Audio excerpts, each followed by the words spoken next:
kelas B yang dipengaruhkan oleh Pak Anam Garbo. Langsung saja pada pertanyaan yang pertama yaitu apa itu arbitrase internasional dan kekuatan pasar yang seperti apa yang dapat memaksa perubahan suku bunga dan kurs nilai tukar? Jawabannya ialah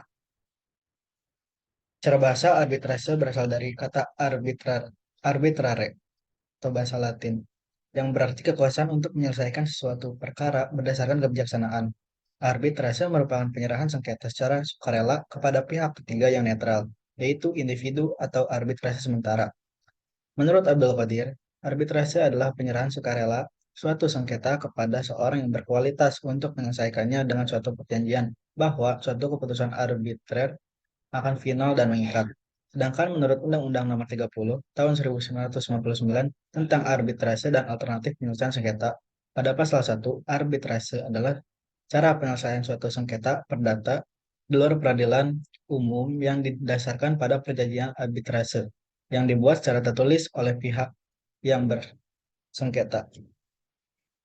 Adapun ketika kekuatan pasar memaksa suku sulung bunga dan kurs nilai tukar itu disebut dengan paritas suku bunga, sehingga arbitrase perubahan suku bunga tidak dapat dilakukan lagi dan terjadi keseimbangan. Ketika keseimbangan ini terformat, beberapa bersifat pada instrumen tertentu yang dapat mengkompensasi perbedaan suku bunga antara uang atau uang. Lanjut ke pertanyaan kedua yaitu bagaimana proses terjadinya inflasi. Kemudian telusuri informasi dan jelaskan bagaimana nilai tukar berkontraksi terhadap inflasi serta bagaimana proses nilai tukar mempengaruhi tingkat suku bunga. Jawabannya ialah proses terjadinya inflasi, yaitu inflasi timbul karena adanya tekanan dari sisi penawaran, cost push inflation, dari sisi permintaan atau demand pull inflation, dan dari ekspektasi inflasi. Langsung ke nilai tukar berkontraksi dengan inflasi. Jika inflasi suatu negara meningkat, permintaan atas mata uang negara tersebut menurun. Dikarenakan ekspornya juga mengalami penurunan.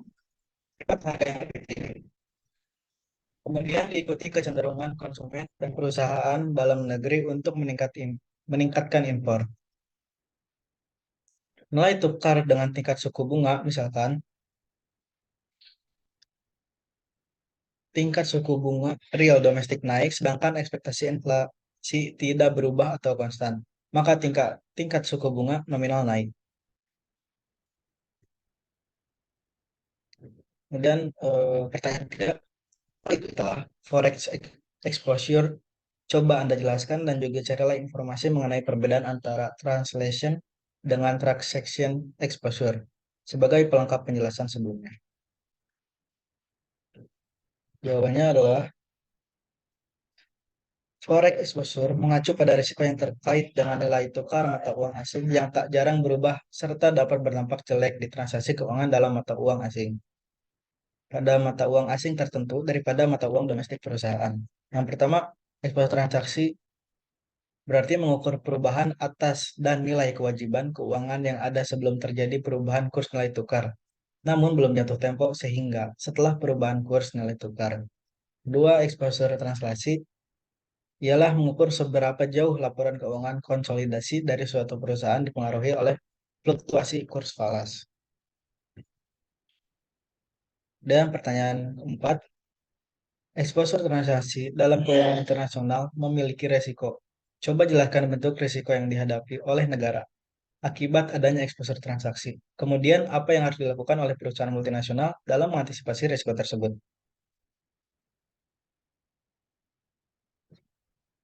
Jawabannya ialah risiko exposure merupakan fluktuasi nilai tukar antara waktu ketika kontrak disimpulkan dalam mata uang asing dan waktu ketika penyelesaian dilakukan.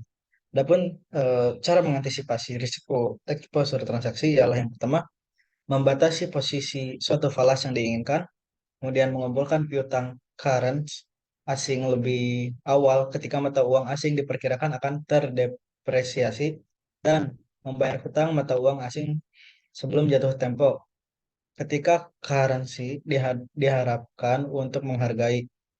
dalam kurung atau bisa disebut juga kita membayar atau mengumpulkan lebih awal. Kemudian yang terakhir, cara mengantisipasinya ialah membatasi risiko kredit dengan membatasi posisi yang akan diambil dengan setiap nasabah dan dengan menetapkan margin requirement yang beragam sesuai dengan tingkat risiko dari masing-masing nasabah.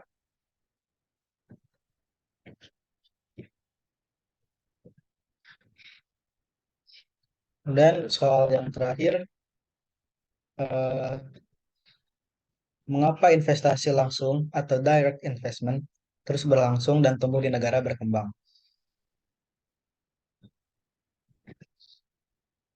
Jawabannya adalah ada beberapa alasan mengapa investor asing dari negara maju berinvestasi di negara berkembang. Antara lain meningkatkan profitabilitas untuk menggabungkan model dengan tenaga kerja murah dalam upaya untuk mengurangi biaya produksi, hingga penggunaan bahan baku dekat dengan sumber serta negara berkembang merupakan pasar yang menguntungkan. Penanaman modal di negara berkembang dapat membantu negara maju dapat menjaga hasil produksinya. Sekian jawaban dari UAS saya. Assalamualaikum warahmatullahi wabarakatuh.